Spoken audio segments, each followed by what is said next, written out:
where a horrifying confession by 12 suspects detained at Kapenguria police station has plunged W.Pokot County into grief and fury after they allegedly admitted to abducting, killing and consuming 8 children over the years.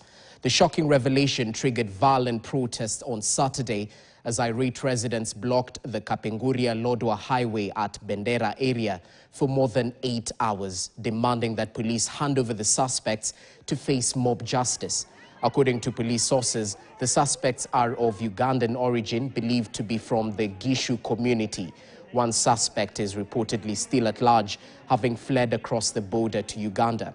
W.Pokot County Criminal Investigations Officer Daniel Musangi confirmed that the suspects had confessed to the shocking revelations.